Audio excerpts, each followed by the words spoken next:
Bonjour, ici Michel pour actualité-dvd.com et aujourd'hui je vous parle du film The Man with the Iron Fist 2 de Royal Running, sorti en combo DVD Blu-ray et ultraviolet le 14 avril 2015 et mettant en vedette RZA.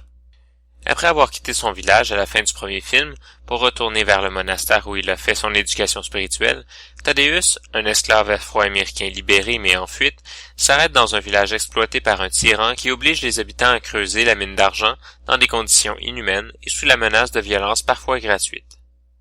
Le héros, malgré son vœu de ne plus causer la mort, se verra obligé d'aider le village à se défendre contre le tyran.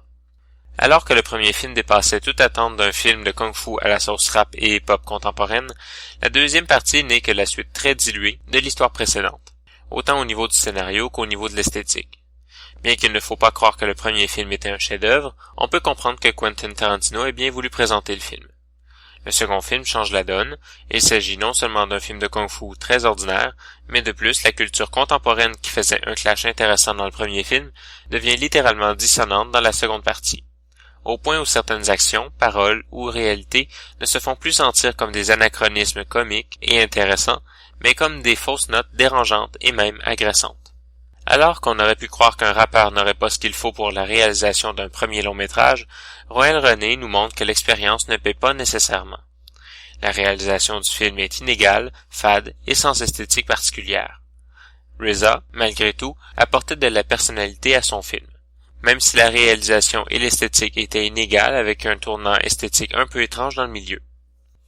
Les acteurs sont aussi fades, sans manquer réellement de talent, on sent un vide dans les personnages qui ne réussissent pas à être comblés par les acteurs qui rendent le film plus terne. Le film est présenté en format d'image 1.78 en anglais DTS HD Master Audio 5.1, français et espagnol DTS Digital Surround 5.1, avec les sous-titres en anglais, espagnol et français. Pour le DVD, le film est présenté en anglais, français et espagnol Dolby Digital 2.0 avec les sous-titres en anglais, français et espagnol. Dans les suppléments, on retrouve des scènes retirées, le making-of du film et des commentaires du réalisateur et de RZA, producteur et vedette du film. En conclusion, je dirais que malheureusement The Man with the Iron Fist 2 n'arrive pas à la cheville du premier, surtout si on considère la finale absurde qui relève du conte de fées et qui semble faire abstraction de trop de détails dans le film. Malgré tout, ceux qui ont adoré le premier film vont probablement apprécier voir la suite. C'était Michel, je vous remercie et bon visionnement.